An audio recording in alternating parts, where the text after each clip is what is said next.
It's Friday, August 29th, and this is the Echo Press News Minute for the week of August 24th through August 30th, 2025. I'm Lisa Johnson. Here are the top stories in Wednesday's issue. The Alomere Health Board of Directors wants to convert Alomere Health from county governmental status to a 501c3 nonprofit organization. In a unanimous vote, the Alomere Board recommends to the Douglas County Board of Commissioners that the health system's operations be transferred to a new 501c3 nonprofit, retaining the name Alomere Health. Douglas County would continue to own the health system's land and buildings and would lease them to Alomere. Two current county commissioners appointed by the county commission would continue to serve on the board of the Alomere nonprofit. In this new relationship, the county would also retain the reserved right of consent before the nonprofit enters into any sale, merger, or other transaction, giving up control of the health system. Both the commissioners and Alomere Health's leadership stress that one of the goals of the restructuring is to ensure the health system's continued independence and local control. The health system's board has studied this question for almost a decade, and now is the time to act. Sherry Lavin, chairperson of the Alomere Health Board, said in a press release, "To best serve patients across west central Minnesota, Alomere Health needs to be able to bring services closer to where patients are across the region, and that means new alliances and investments outside of Douglas County."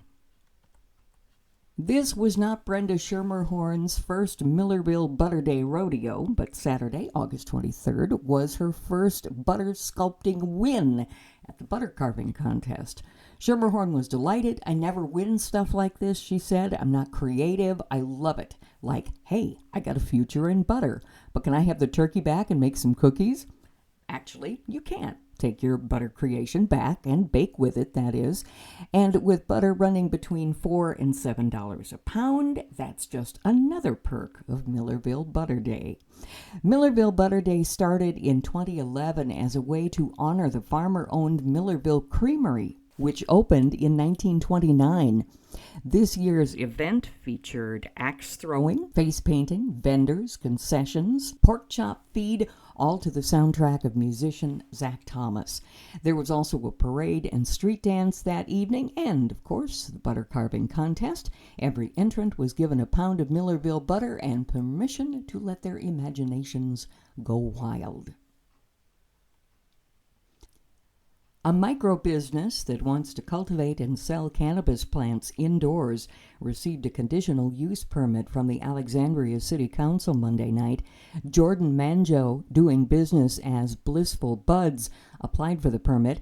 City Code allows up to 15,000 square feet of cannabis cultivation as a conditional use in the B2 zoning district. Blissful Buds, however, only needs 200 square feet, and it will operate out of Allure Tan and Spas building on the west side of the Viking Plaza Mall West parking lot. That's after the spa closes September 30th. The site is separate from the mall, according to city planner Mike Weber. The business will employ between 8 and 10 full-time employees. They'd like to be open for business as soon as possible after the minimum 90 days from local approval from the Office of Cannabis Management. Manjo also plans to offer retail sales of cannabis and cannabis products, which Weber says are allowed in the B2 zoning district with the required state and city licenses. Blissful Buds originated in Michigan and now has 40 stores in 7 states. There could be a little cell shock when school starts in Osakis September 2nd. That's because the school board has expanded last year's pocket to locker, locker to pocket policy to all grades and lunch hours. We'll expand the same policy that affected 7th through 9th grade and junior high lunch to senior high lunch and all of 9th through 12th grade, says Superintendent Justin Dahlheimer. Devices can come into the building, go to students' lockers, stay in their lockers, and leave the building. They can't be out at any point during the school day. If parents and students need to communicate with one another during the school day, Dahlheimer says they can always go old school. If students want to communicate with their parents, he says they have the option of emailing them or calling them through the office, like the old times, the way we always did it. And parents can call the office as well and communicate that way. But every student does have the ability to email a parent. Meanwhile, the school board approved a new community survey to go out to Osakis voters early next month. The district has been caught between the rock of a facility that they're rapidly outgrowing and that needs potentially expensive renovations and updates, and the hard place of voters that have rejected attempts twice before to pass a school bonding referendum. The referendum went before voters in the fall of 2023 and again in the spring of 2025. In a news release sent out April 8th after the referendum failed to pass for the second time, Superintendent Justin Dahlheimer expressed disappointment that the district couldn't unify the community behind the needs of the students and the facilities. Without the bond referendum, he said, the school's facilities challenges do not go away. We still have inadequate instructional spaces, gymnasium, music and performing arts facilities, and safety issues in the parking lot and with entryways. In life, this year's recipients of the Alexandria Sertoma's Service to Mankind Award are Earl and Sonia Anderson. The award recognizes outstanding volunteer community service by a non-Sertoman. It's the highest honor the organization can bestow on a non-member. Sertoma member Brooke Steinbring read through nearly 6 pages of all the things the couple has been involved in. Their spirit can be seen in every area of their lives, said Steinbring. Earl and Sonia's contributions to Douglas County and beyond are wide-ranging, deeply impactful, and always rooted in humility. Their family business, Ollie's Service, has been passed down through generations, and their son Jamie is now at the helm. But even more lasting than their successful business, Steinbring said, is the legacy they've built through volunteerism and leadership. For more than 40 years, the couple has been dedicated to snowmobile safety and youth education.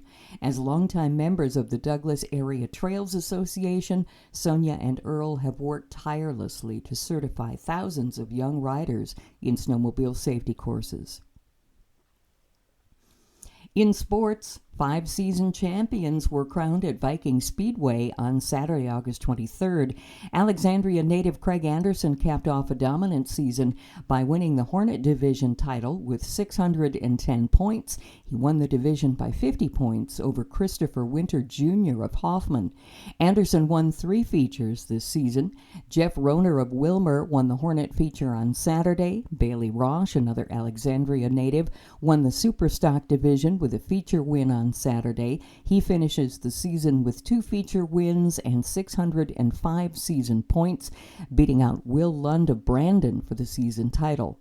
Dustin Bitson of Evansville placed second in the Modifieds feature behind Brady Gertis of Villard to win the division title. Bitson won 6 features this year and scored 565 points to win the season title by 17 points over Gertis.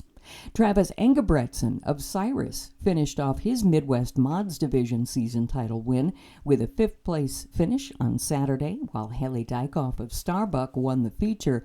Engebretson won 7 features this season and won the division with 631 points, 12 more than the runner-up Dykoff. Rounding out the season winners, Joe Martin of Wilmer placed 3rd in the Street Stock feature to lock up the 2025 title. Martin won the season title with 554 points, beating out Alexandria native J.J. Newbierta by 13 points. It's time to pick up your copy of the Echo Press today for great local news coverage. Members, remember to activate your online membership for the expanded Daily E-Edition. Become a member today, echopress.com/subscribe. The Echo Press, giving information life since 1891. Here are the top stories in Friday's issue. Residents of the Alexandria Senior Center had a chance to get a close-up view of downtown history thanks to Rachel Bartison and Cycling Without Age Alexandria. Twice in July and twice in August, the seniors climbed aboard a group of trishaws to travel down Broadway and tour the residential Silk Stocking District, the Central Lakes Trail, and City Park.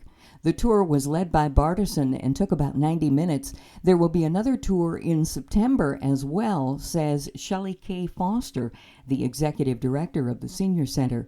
Foster thanked both Bartison and Cycling Without Age Alexandria for their roles in the tour. Rachel's a wealth of knowledge, said Foster, and we really appreciate Cycling Without Age coming here and partnering on this great opportunity for our seniors. Over the next 3 years, there will be a number of improvements made at the Alexandria Regional Airport. The projects are all part of the airport's capital improvement plan, according to Craig Anderson, Alexandria Regional Airport Manager. Like many other public entities and infrastructures, the airport has a CIP in place to help plan for future projects, growth, and partnership with various agencies that provide grants, said Anderson in an email to the newspaper. In the case of an airport, funding for CIP-type project comes from either the local municipality, state government, or the federal government, he says. While our CIP stretches to over 20 years, we have a hefty load in the next 3-year period.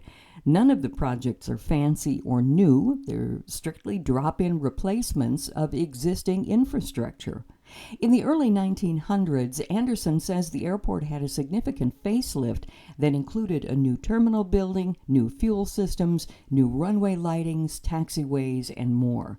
Most of that infrastructure hasn't been touched in the last 30 years, and it's showing its age and signs of failure.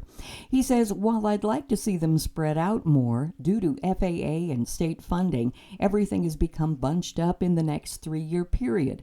As for the costs of the projects, Anderson said that in a general sense, any grant procured by the federal government is received at a rate of 90%. That means the FAA will pay 90% of the total project cost, and the other 10% is for the municipality to cover. An Alexandria man charged with felony child torture will be pleading guilty to the crime, court documents read. According to a letter to Judge Timothy Churchwell filed August 8th, Parker William Johnson, age 27, will plead guilty to the charge of felony child torture, and the other 3 charges against him will be dropped. The letter was written by Johnson's attorney, Chris Carpin, and reads in part that the case has been settled with Douglas County Attorney Chad Larson. We will be entering a guilty plea to count 1 of the complaint with the rest of the counts dismissed, the letter says. My client will be sentenced to, quote, the low end of the box. The torture charge holds a maximum sentence of 25 years imprisonment and a $35,000 fine. According to the statement of probable cause in the case, Johnson was allegedly shown abusing the child on multiple videos. Despite a summer characterized by more heat and humidity than normal, the city of Osakis is thinking about shoveling snow. At its July meeting, the Osakis City Council presented a new version of the snow removal ordinance it had workshopped in a special session. Osakis' snow removal ordinance has been a long-time point of contention because some property owners are mandated to remove snow from their sidewalks and some are not. In addition, the ordinance hasn't even been enforced since 2017 at the direction of the City Council. That is about to change, however. Not all councilors were present at the July meeting, but they were when the City Council convened August 11th. The ordinance was approved and had its first reading. The second reading, with time for public comments and questions, will be held at the September 8th meeting. I've only talked to a couple of people that have brought it up to me, says Osakis Mayor Judy Dvorak. One, of course, is concerned about boulevards on County 82 here and along the school where the county actually comes through, because they get everything pushed up onto their sidewalk without a boulevard. So Public Works and I are working on that to see if we can address that somewhat. And the other person was all for it, so it's a 50-50. In life, the Alexandria Education Foundation will be inducting 3 new members at its annual event scheduled for Friday, September 19th. The 3 new members are Dr. David Hartman, retired Alexandria Public Schools Activity Director, Wendy Kohler, retired Alexandria Area High School Physical Education Teacher and retired girls varsity basketball head coach, and Amy Andert Carruthers, class of 1992 and retired Air Force Lieutenant Colonel. The Hall of Fame luncheon will take place at Broadway Ballroom in Alexandria starting at 11 a.m. with the induction program set to begin at noon. Ticket information can be found on the Alexandria Education Foundation's website. In sports, after falling to Litchfield in the Section 6A championship a season ago, the Minnewaska girls tennis team is looking the part of a state tournament team early this year. Behind a 7-0 sweep of Montevideo on a no-wind blue sky Monday, the Lakers have a 9-1 record. The Thunderhawks, who are 4-1, advanced to the Class A state tournament in 2024, where they fell to Litchfield in the opening round. The Dragons finished as the Class A state runner-up after suffering a 6-1 loss to Blake. Minnewaska, led by Aaliyah Rant, has 5 players back from its Section 6A championship lineup. Opinion page topics for the week include our editorial about tax breaks for school supplies, and In the Know column by John Stone about the benefits of walking, our history column, our editorial about a new study that ranks the hardest working states, a Lisa's Turn column about death and dogs, and letters to the editor about global warming, One Beautiful Bill, United Communities Advocating Nonviolence, Stephen Colbert, and encouraging citizens to get more involved in government. I'm Lisa Johnson. This is the Echo Press News Minute for the week of August 24th through August 30th, 2025. The Echo Press News Minute is produced by Al Edenloff and Lisa Johnson. The Echo Press, giving information life since 1891.